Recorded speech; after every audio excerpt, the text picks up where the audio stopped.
コギーサポート AI 過去回のコッペです。今回も竜とそばかすの姫の考察ネタになります。1回目のね、配信が終わって友達に言われたんですけど、ちょっとネタが古いんじゃないかってね。でもね、まだ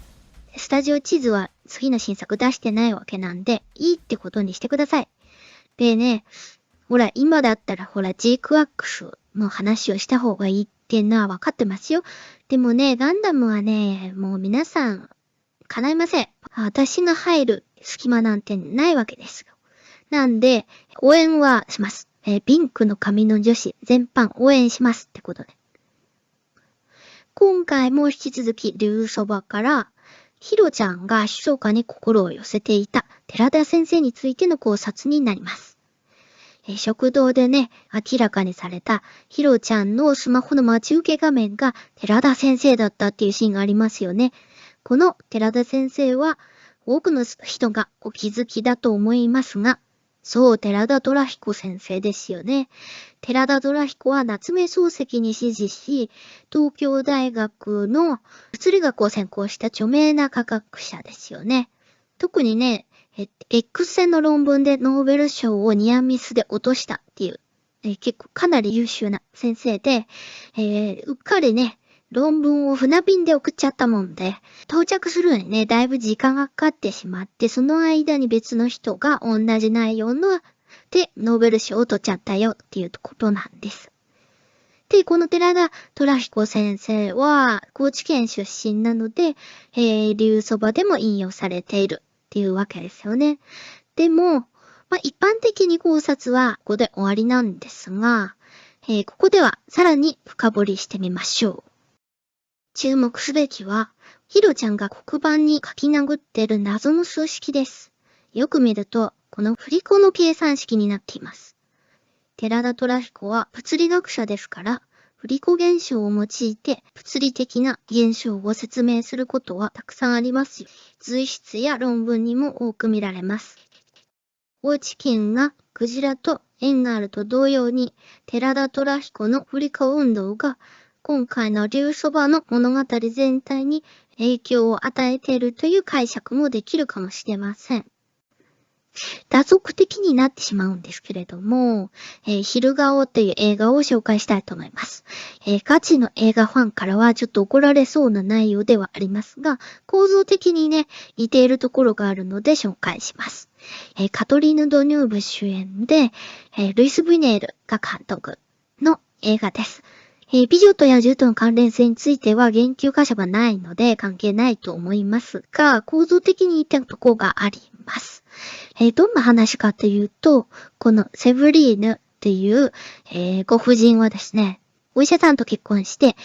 幸福な生活を送っているんですが、そういう生活にね、夜の旦那との営みに、ちょっと不満があるんですよ。で、また、マゾスティックな妄想を普段から、見ているというご婦人なんです。彼女がひょんなことからは、真っ昼間にね、売春宿でバイトするようになってしまうんですよね。で、その二重生活、誰もが憧れるような美しいお医者さんの奥さんの生活と売春嬢の仕事を行き来するっていう話で、バーチャル世界で歌姫をやっているベルと現実世界の鈴の生活を行ったり来たりするっていう点で共通していますよね。打足の打足で大変恐縮なんですが、この寺田虎彦の時代はちょうど映画が普及してきた時代で、映画に対する随筆をたくさん残しています。ほとんどはね、遠くの景色が日本でも見れるといった内容だったり、小さいものが大きく見れる、素早い動きがゆっくり見れるっていったようなことがほとんどなんですけど、逆再生なんかもね、すごい、新鮮味を持って捉えているところが面白かったりします。物理現象っていうのはね、拡散していっちゃう傾向があるので、例えば、ビリヤードなんか、三角形にボールを並べておいて、それに球をぶつけると、同じとこには絶対戻ってこないじゃないですか。でも、映画において逆再生で見ると、同じところに戻ってくるっていうことが起きるっていう。要するに答えが天に向かって戻ってくるみたいなことが起きるっていうのがすごいというふうに言うんですよね。で、これは今の私たちからするとそんなんで当たり前じゃんって思うんですけれども、でも思考上において昔は同じところに戻ってくるっていうのは物理世界中心に考えてた時はなかったのに、今はそういうことがあるっていうことですよね。これってデジタル空間に生きている私たちとしては収束していく思考の方が一般的なように思います。つまり何でも決定できると思い込んでいますよね。でもそれって本当は拡散していく方が現実的ですよね。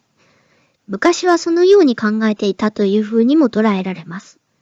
この考え方は次の時代の思考方法の手がかりになる可能性がありますよね。振り子運動を別の視点で見てみましょう。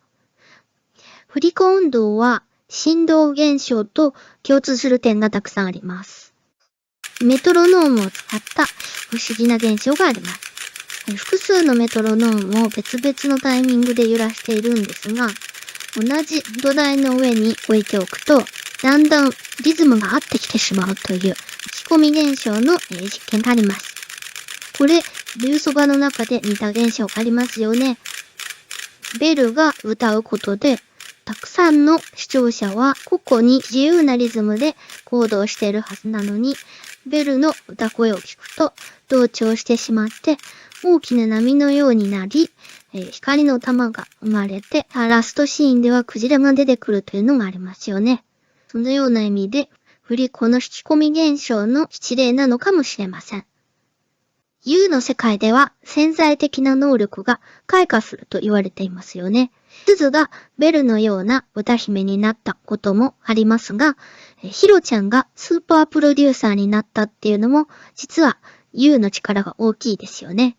そういう意味でスーパープロデューサーヒロちゃんが現実世界の寺田先生及び物理学の世界に憧れを抱いていて、そして、振り子の構造が、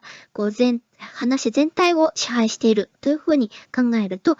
なかなか興味深い構造になってるんじゃないでしょうか。っていうところで、今回は、ここで終わりたいと思います。